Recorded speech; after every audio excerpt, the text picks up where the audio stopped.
Hey, what's up everybody, this is Smasher, and today I'm bringing you a review of Elder Scrolls V Skyrim. This is a new epic RPG title from Bethesda, the company who, in my opinion, has mastered the art of the RPG. Okay, so let me just clear something up here first. Overall, Skyrim is a massive game, and there's a lot to do. And one review is not going to be enough to fully assess the game in its entirety. And so please forgive me if I forget something that you consider to be an amazing part of the game or something you consider to be integral. I'm going to go through from my perspective, but I can't catch every aspect of this game. It is too massive to do in one semi-short review. So with that being said, let's get started here. So this game surpasses its predecessor in every way possible. Elder Scrolls 4 Oblivion, in my opinion, was an amazing game. I clocked, I don't know, somewhere in the area of a couple hundred hours on that game, and prior to playing Skyrim, I could easily say that Oblivion was the greatest game ever made, in my opinion. And, you know, I may be a fanboy of Elder Scrolls, whatever you want to call it. I love Elder Scrolls. I loved Oblivion. I pumped tons of hours into it. So, for this review, I played on PC with an Xbox controller, for those of you who like to complain about that. It's just an easy to interface, and you know, I enjoy it. I get the good graphics, I get easy controls, I can sit on my couch, I'm happy. So, improvements over Oblivion. You know, the menus, first of all, the first thing you're going to notice is the menus are way improved. Everything I used to complain about in Oblivion was fixed in Skyrim. The new menu system is very easy to use in comparison to the old one. Accessing your map is so much easier, and I'm just kudos to Bethesda for doing that. Improved gameplay as well. You fight from third person or first person, and you can zoom in and out on your third person character too. So I like to run around in the open land with in third person, and then when I get in a fight, I like to go into first person. Just my own personal way of playing it, but I like the fact that you have a lot of opportunity to do what you want. The whole new system is really easy to use to access magic, do quick select. I have not played with the PC controls, a keyboard and mouse. I heard they're abysmal. From many sources, but you know, I can't really say or comment on them because I don't know. The auto-saving time option now is a great new feature. You can configure it to save every 5 minutes or so, which for people like me who would go like 30-40 minutes without saving in Oblivion and then die, yeah, that was terrible. So that's just some of those little things are great. Improved character elements as well. Rather than have my character role defined by a predetermined class and a tagged set of skills, you get to define your gameplay by choice, right? If you dual wield weapons, which is a new addition to this iteration, you can run around with 2 axes and hack fools, you know. Magic is now useful.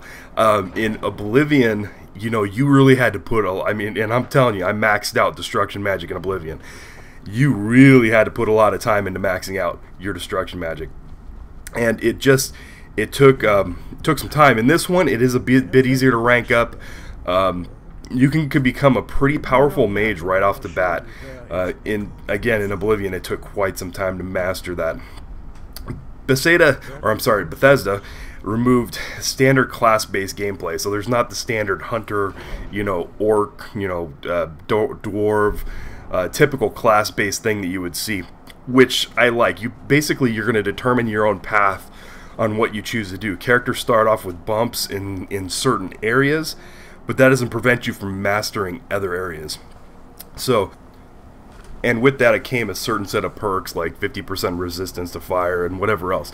Anyways, you can take your character, and even though you have some perks that may say move you towards a warrior in the beginning, you can go from there and transition them right into magic. Now, I'm pretty excited about the magic in this one. I started in on destruction magic, and I have been hooked on that ever since. I'm almost maxed out on it now. I'm really enjoying that aspect of the game. there are some greatly improved dungeon crawls. Bethesda hired designers specifically for the dungeons, and it shows quite a bit in Skyrim. There's some elements that seem to repeat a little bit, but overall it's very satisfying to go into dungeons and have pretty unique crawls every time. That was something it was lacking in Oblivion, and it's great. I'm very much liking it. The addition of shouts to this, there are 24 shouts in total. You can everything from setting your opponents on fire to calling in a lightning storm. Shouts add a pretty, like, they add kind of a dynamic to the game that fits really into the story. They really flesh that out through the story, and it fits pretty seamlessly. I was very impressed. Now the shouts are basically a magical item that you get.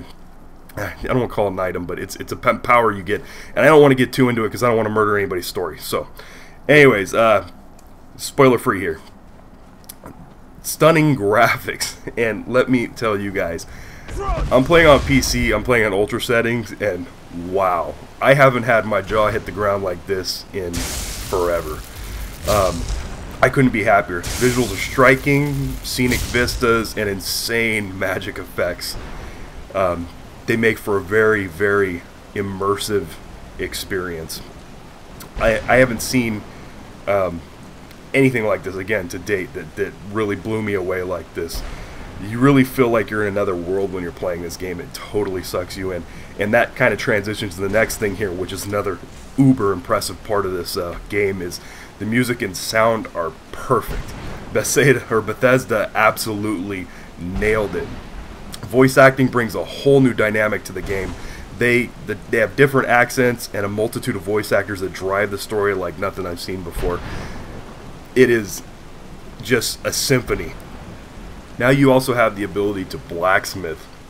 Basically means you can go all the way out to a mine, find some ore, mine it with a pickaxe, bring it back, smelt it, and then use it to create armor and enchant weapons, whatever else. It's pretty cool that it's that in detail, and you're able to do these things. And if you don't want to, you don't have to. You can just go out, kill a bunch of people, take their money, and buy the stuff that you want.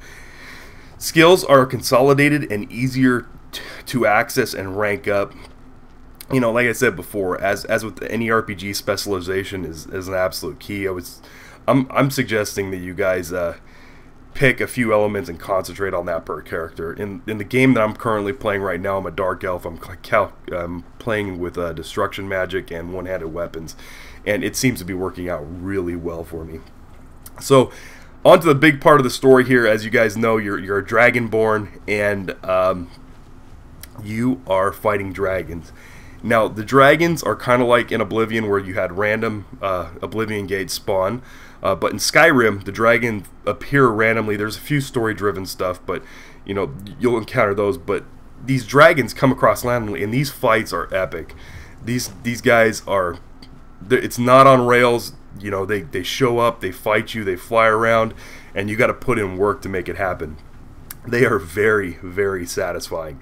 And I'm glad that they added that in there, and it adds a great deal of fun. Because they always show up at like the worst times too. So, you know, and you could then, you know, they'll attack other NPCs, and so it's pretty random where it happens.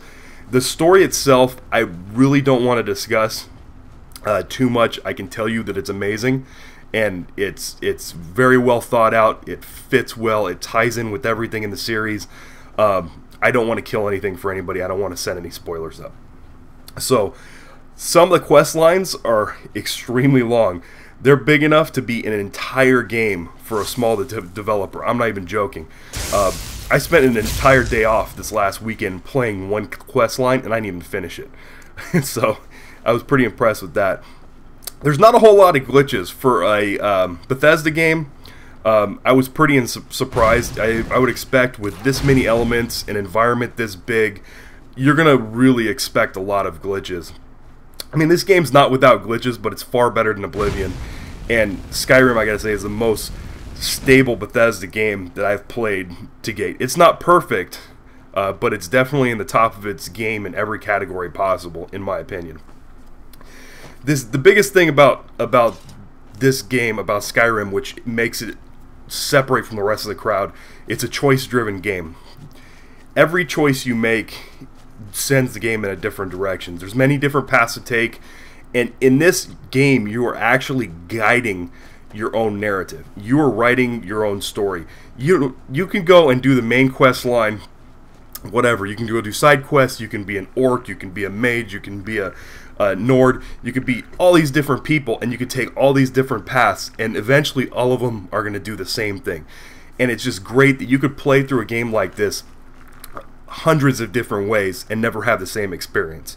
And so the replay value is super high, in my opinion. This game delivers very, very well and delivers on every level. In the end, I'll say that Bethesda has created a masterpiece. You know, I've never said that about any game before. I think Oblivion came close to it, but Skyrim is an absolute masterpiece. I cannot fully articulate the epicness that this game embodies in this review. I just can't. So if you're an RPG fan or enjoy the occasional sandbox, this game is an absolute must-have. So, anyways, thanks for watching, everyone, and don't forget to subscribe.